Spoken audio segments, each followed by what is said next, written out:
As you can see today, we've got a complete different setup.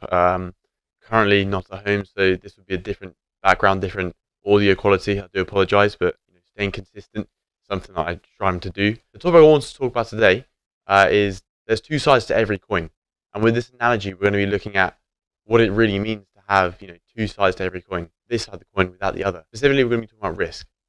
So when you risk something in life, you're either putting your pride on the line, your ego, financial, risking financial money. You could be risking your health. These are different types of risks that you could be taking personally. You could be risking time. That's another one. The reason why we're talking about risk is because you have to risk in life to achieve more in life. And by this, I mean you have to risk failing in order to succeed. If you don't ever try, which could come with a risk of failing, you don't know the outcome.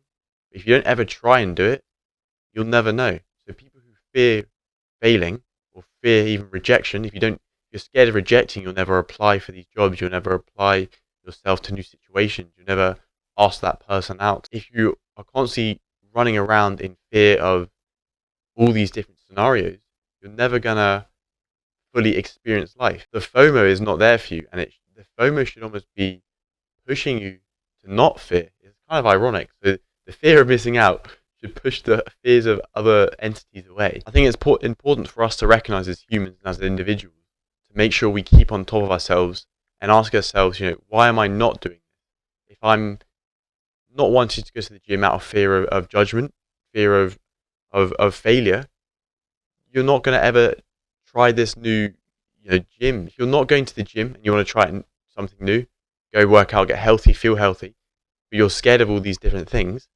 you're never going to do it, right? Plain and simple. So removing this fear of rejection and fear of failure will allow you to succeed. Yes, you might fail. Yes, you might get rejected.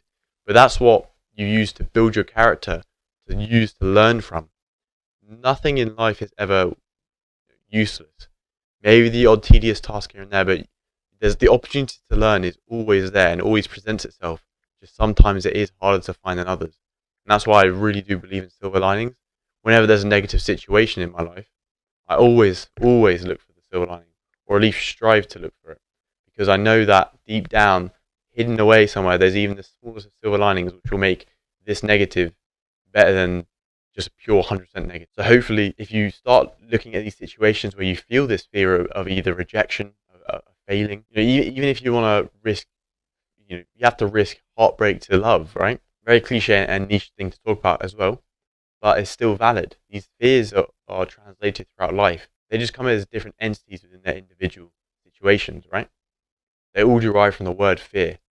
So as long as you almost flip this round and use the FOMO, the fear of missing out, as a push towards the right direction of using fear in your advantage rather than running away from it, you'll start to achieve more things, new things, and bring more fulfillment to your life, which in turn usually makes people happier, right?